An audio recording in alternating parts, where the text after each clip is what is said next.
मंडळी, झिरो ओव्हरच्या या तिसऱ्या सत्रात आपण एक धक्कादायक आणि सगळ्यांनाच विचार करायला लावणारी बातमी पाहणार आहोत। उत्तराखंडच्या डेहराडून शहरात मंगळवारी पहाटे एक भीषण अपघात झाला आणि त्यामध्ये 6 तरुणांना आपला जीव गमवावा लागला। श्रीमंत व्यापारी कुटुंबातले हे 6 तरुण रात्री पार्टी करून परतत होते। एका लक्झरी कारनं त्यांच्या इनोव्हा हायक्रॉस कारला ओव्हरटेक केला आणि काहीही कारण नसताना त्या इनोव्हाच्या चालकाला त्या घटनेचा राग आला आणि मग त्यानं कारचा वेग ताशी 100 किलोमीटरवर नेला।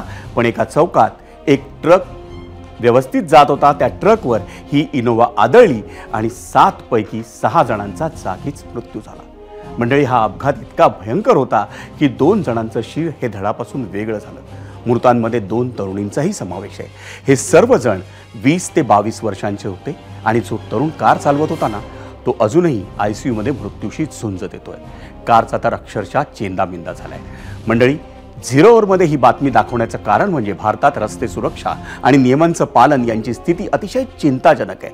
आपल्यापैकी अनेकांना त्याचं गांभीर्यच नसतं।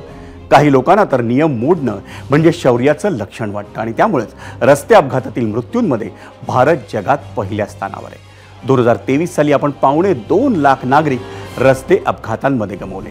सरतेशेवटी काही वेळा नशिबानं आपण वाचतोही, पण होत्याचं नव्हतं व्हायला एक क्षण पुरेसा असतो। डेहराडूनमध्ये ज्या 6 तरुणांचा मृत्यू झाला, त्यांच्या पालकांचा एक क्षण विचार करा। त्यांना आपलं पुढचं आयुष्य आपल्या मुलामुलींच्या आठवणीतच काढावं लागणार आहे। ABP माझा, उघडा डोळे बघा नीट।